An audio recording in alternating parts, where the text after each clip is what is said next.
Selamat siang dan salam sejahtera untuk kita semua. Kali ini kelompok kami akan melakukan presentasi untuk memenuhi tugas proyek mata kuliah struktur data. Sebelumnya izin dan hormat kami kepada dosen pengampu kami, yaitu Ibu Nuraisana Eskom, Mkom. Kali ini kami akan melakukan presentasi dengan cara yang sedikit unik, yaitu dengan memanfaatkan kemajuan teknologi. Tanpa berlama-lama, langsung saja kita lihat presentasi ini. Selamat pagi semuanya. Perkenalkan kami dari kelompok Uchiha Tika yang akan mempresentasikan proyek kami yang berjudul Perbandingan Rekursif dan Iterasif dalam bahasa pemrograman C++. Nah, presentasi kali ini disusun oleh Arvando Febrian, Dwiki Al-Hussein, Bagas Multasyah, dan Muhammad Rizky Afandi. Dan sepanjang presentasi ini akan dibawakan oleh saya, Sang Uchiha Presentasi. Simak dan dengarkan ya. Dalam dunia pemrograman, khususnya dengan bahasa C++, kita sering menemui dua pendekatan populer yaitu rekursif dan iteratif. Masalah faktorial menjadi salah satu contoh klasik yang bisa diselesaikan dengan keduanya. Penelitian ini bertujuan untuk membandingkan efisiensi dan performa dari kedua pendekatan tersebut. Nah, setelah memahami latar belakang dalam presentasi kali ini, inilah beberapa pertanyaan utama yang menjadi fokus jurnal ini, yaitu satu, bagaimana cara mengimplementasikan fungsi faktorial dengan metode rekursif dan iteratif di C++? Dua, apa kelebihan dan kekurangan masing-masing metode? Tiga, mana yang lebih efisien dalam hal memori, kecepatan, dan kemudahan pemahaman? Oleh karena itu, penelitian ini bertujuan untuk satu, menganalisis kelebihan dan kekurangan metode rekursif dan iteratif. 2. Mengukur performa kedua metode dalam menyelesaikan masalah faktorial.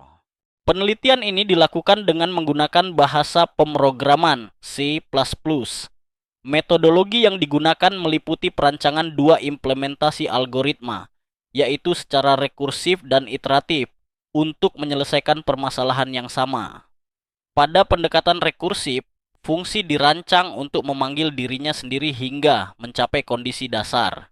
Sebaliknya, pendekatan iteratif menggunakan struktur perulangan seperti for loop untuk menyelesaikan tugas secara berulang tanpa memanggil fungsi secara berulang. Sebagai bagian dari metodologi, dilakukan pengujian dengan memberikan berbagai nilai input, yaitu 0, 1, 5, 10, dan seterusnya. Tujuannya adalah untuk melihat bagaimana masing-masing pendekatan menangani input dengan kompleksitas yang meningkat. Untuk mengukur performa, khususnya waktu eksekusi dari kedua pendekatan tersebut, digunakan library Chrono dari C++ yang mampu mencatat waktu proses secara akurat dan presisi. Pengujian menunjukkan bahwa hasil perhitungan faktorial dengan metode rekursif dan juga iteratif, misalnya faktorial dari 10, menghasilkan 3.628.800. Perbedaan terlihat pada waktu eksekusi. Rekursif untuk input 15 membutuhkan sekitar 3 mikrodetik, sedangkan iteratif untuk input 5000 membutuhkan sekitar 847 mikrodetik.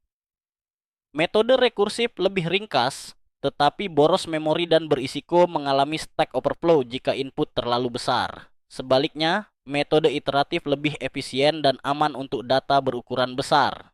Inilah kesimpulannya. Iterasi lebih unggul dalam performa dan efisiensi memori. Rekursi tetap berguna untuk kasus sederhana dan yang bersifat rekursif alami. Gunakan iterasi saat menangani input besar atau saat efisiensi menjadi prioritas. Mari kita lihat kodingan ini. Sudah jelas kodingan ini ringkas namun memiliki resiko stack overflow untuk input besar. Setelah melihat contoh kode rekursif tadi, coba bandingkan kode iteratif ini. Di kode iteratif ini jelas lebih stabil untuk inputan besar karena tidak menggunakan stack secara rekursif. Namun mesti kalian ingat, studi hanya fokus pada kasus faktorial. Belum ada analisis visual atau statistik rinci terhadap performa. disarankan untuk diuji pada kasus rekursif kompleks seperti Fibonacci atau DFS. Dan yang terakhir dari presentasi kali ini, inilah artikel sumber dari presentasi kami. Buat kalian yang penasaran, silahkan dicek langsung. Terima kasih atas perhatiannya. Semoga presentasi ini membantu kalian memahami perbandingan antara rekursi dan iterasi dalam C++. Sampai jumpa di presentasi berikutnya. Salam Uchiha Tika.